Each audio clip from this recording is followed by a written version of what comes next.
Mani sauc Kristīna Prauliņa. Es trenējos atletikā Juglo, un mans veiksmes stāsts ir tāds, ka es gada laikā nometu 18 kg. Es ikdienā dziedu. Tā ir mana profesija, tas ir tas, ko es daru.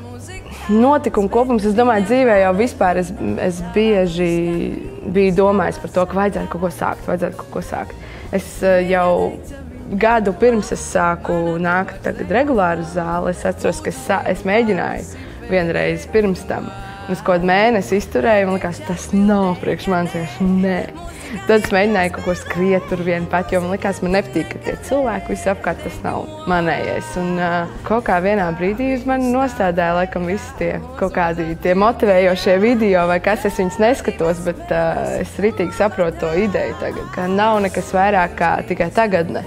Tev, rītdienai nav nozīmes. Ja tu gribi kaut ko mainīt, tad tas ir jādara tagad. Nē, man liekas, vispirms es pazvanīju uz atlētiku un paprasīju, kā ir ar personīgo treneri, kā tas viss notiek. Un ļoti vienkārši man iedeva treneris numuru, un es viņai pazvanīju un sarunāju treniņu.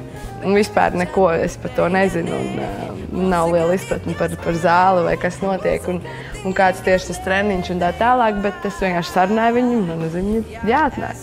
Treneri, kurai es toreiz man iedeva numuru, bija Ksenija Kostina. Mēs ar viņu satikāmies, man liekas, ļoti labi sapratāmies, jo viņai viss bija tā ļoti vienkārši un konkrēti. Un es tur domāju, es tur to, šito, viņai vienalga, viņa vienkārši man rāda un dara tagad tā. Īstenībā, priekš manis grūtākais bija tīri psiholoģiski tas viss, kad tu skaties uz savu spoguliņu, tev nepatīk, un tu domā, nafig, vieglāk ir nedomāt. Tāpēc tādā ziņā tie kaut kādi pirmie mēneši, kad nekāda rezultātu tu neredzi, ir tādi grūti.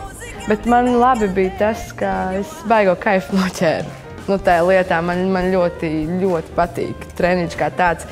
Man nav, man liekas, bijis neviens treniņš, ka es neaizietu pacelāt. Es jūtos ļoti labi. Un tas ir galvenais, kāpēc es varētu ieteikt nākt trenēties. Tas ir forši, ka tu nometi tos kilogramus un izskaties labāk un tas viss, bet man liekas, priekš manis tas nav galvenais.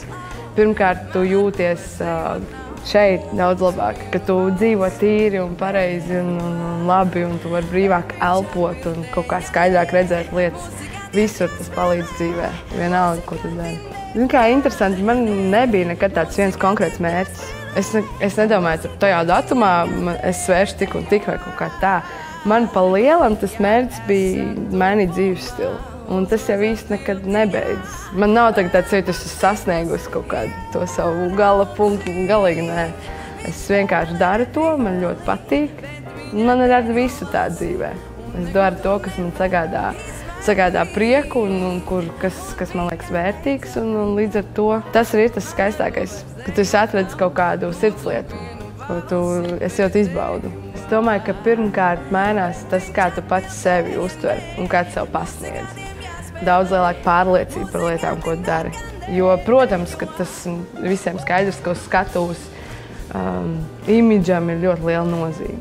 Visā šajā procesā es esmu sapratusi, ka vairāk tas ir par to, kā tu sevi redzi, nevis kā tā arī tevi citi redzēs.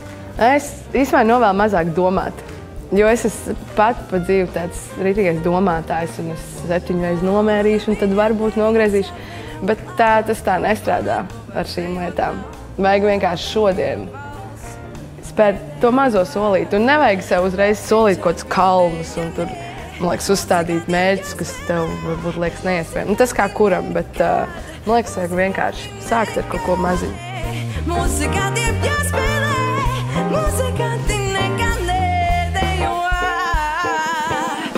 Ja esat tuvumā, uzmazati